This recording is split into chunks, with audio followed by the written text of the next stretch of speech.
The town of Maple Creek was a place where time seemed to amble. Nestled amidst rolling hills, it was a picture of quiet, rural life. The air was always fresh, carrying the scent of pine and earth. The people were friendly, their lives intertwined like the branches of the old oak tree in the town square. Among them was Mark, a man who blended seamlessly into the fabric of Maple Creek. I work at the local hardware store. My day's a predictable rhythm of stocking shelves and assisting customers. I know the names of every kind of screw and nail. I can tell you the best way to fix a leaky faucet. Yet, beneath the surface of his ordinary life, Mark harbored an extraordinary dream. He yearned for something beyond the familiar horizon. From a young age, he had been captivated by stories of the cosmos, of distant galaxies and unknown life forms. He devoured books about space exploration, his imagination soaring among the stars far beyond the confines of Maple Creek. The hardware store was Mark's reality, but the night sky was his escape. Every night, when the stars emerged, he would find himself drawn to their twinkling allure.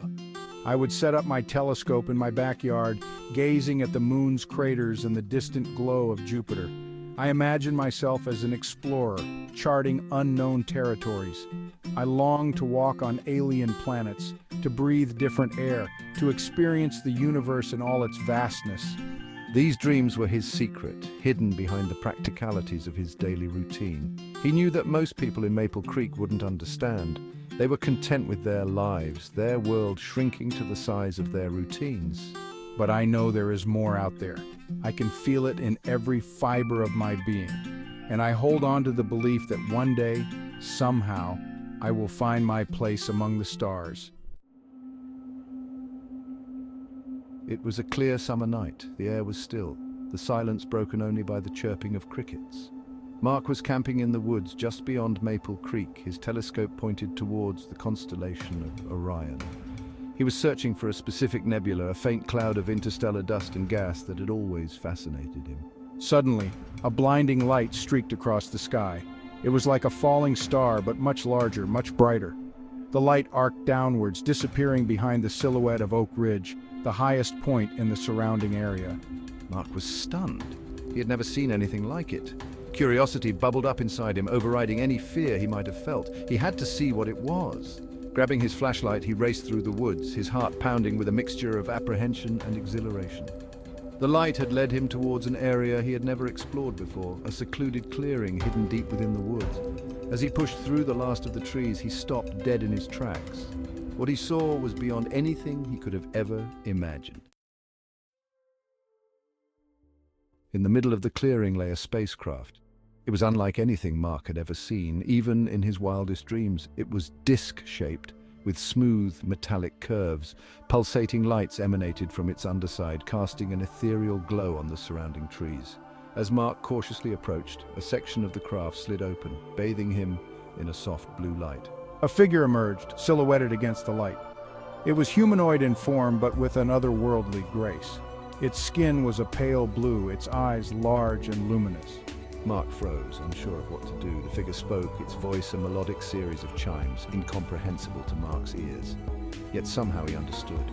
I am Zara. I'm lost. My ship was damaged in a meteor shower. Fear gave way to fascination as Mark listened. He couldn't believe it. He was actually communicating with an alien, a being from another world. It was a moment he had dreamt of, yet it felt even more surreal in reality. Word of the strange lights and the crashed object spread through Maple Creek like wildfire. Soon a group of townspeople, armed with flashlights and pitchforks, descended upon the clearing. But his words were met with disbelief and suspicion. S1, wait, everyone, please, let me explain. This is Zara, she's from another planet. Her spaceship crashed here and she needs our help. Blinded by fear, one of the townspeople lunged towards Zara. S3, she's an alien, we can't trust her. Mark jumped in front of Zara just as Hank swung the pitchfork. S1, no, stop. Zara emitted a high-pitched frequency from a device on her wrist, disorienting the townspeople. S2, Mark! His words, coupled with the pain etched on his face, finally seemed to get through. S1, everyone calm down, listen to me. Zara isn't here to harm us. She's stranded and needs our help. The tension in the clearing began to dissipate. Mark, his arm bleeding profusely, insisted that Zara wasn't a threat. She's not here to hurt us. She's just lost and in need of help. We can't turn our backs on her. Slowly, hesitantly, the townspeople lowered their makeshift weapons. Some even approached Zara, their fear replaced by curiosity. Is she really from another planet? Zara, touched by Mark's selfless act, used a small handheld device to heal his wound. The bleeding stopped instantly, the torn flesh knitting itself back together, leaving behind not even a scar. Thank you, Mark. Your bravery means more than you know. The townspeople gasped, their eyes wide with wonder and a touch of fear. Mark, I need to return to my home planet, Xyloth, for more extensive repairs. Would you like to come with me? To see the wonders of the universe firsthand? Mark stood there, torn. He had dreamt of this moment of journeying into space, but the reality of it was overwhelming. I don't know, this is all so much to take in. The decision loomed large, and the weight of the unknown pressed heavily on Mark's shoulders. Stepping into Zara's spacecraft was like stepping into another dimension.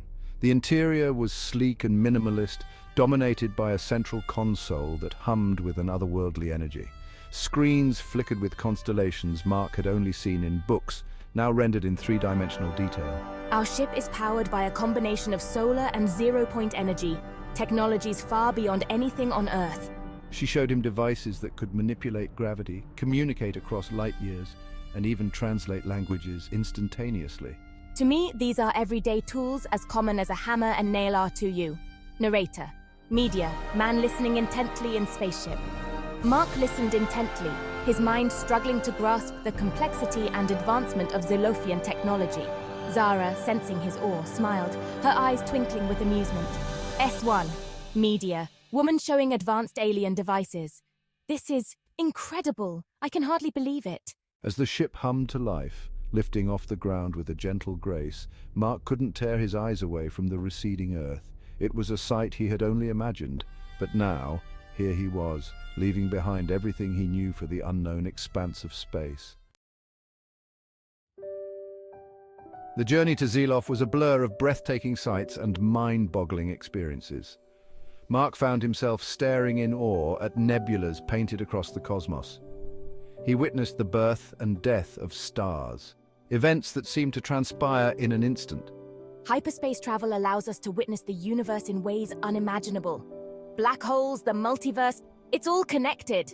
Zara, patient and insightful, became his guide through this journey. She explained hyperspace travel, black holes, and the multiverse. Your world, your knowledge, it's beyond anything I could have dreamed. Despite their differences, a bond of friendship began to form. It was a bond built on curiosity, respect, and wonder at the universe. Xyloth was like nothing Mark had ever imagined. It was a planet of shimmering cities that touched the clouds, of lush bioluminescent forests and oceans teeming with life forms that seemed straight out of science fiction. The Xylophians, with their pale blue skin and luminous eyes, welcomed him with open arms, their society founded on principles of peace, knowledge, and understanding. This place, it's like a dream come true. Mark spent weeks on Xyloth, immersing himself in their culture, learning their language, and sharing his knowledge of Earth. Zara, true to her word, had become his closest confidant, his guide, and his friend. Mark, the time has come for you to decide. You are welcome to stay here on Xyloth, but the choice is yours.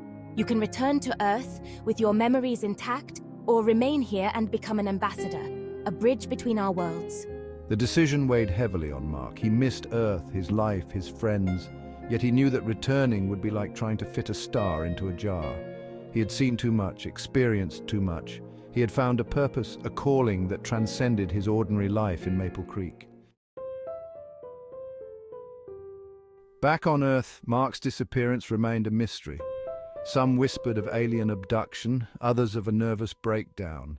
The townspeople of Maple Creek, their initial fear replaced by a strange mix of awe and regret, could never quite explain what had happened that night. The hardware store, it's just a memory now. The hardware store remained a silent reminder of the man who had dreamt of stars and found them. His telescope still stood in his backyard, pointed towards the constellation of Orion, as if waiting for his return. And somewhere, light years away, on a planet called Xyloth, Mark embarked on his new life. He became a voice for Earth, a champion for peace and understanding between their two worlds. He never forgot Maple Creek, the place where his journey had begun. But now, His horizon had expanded to encompass the infinite possibilities of the cosmos, a testament to the extraordinary that lies hidden within the ordinary, waiting for a curious mind and a courageous heart to unlock its secrets.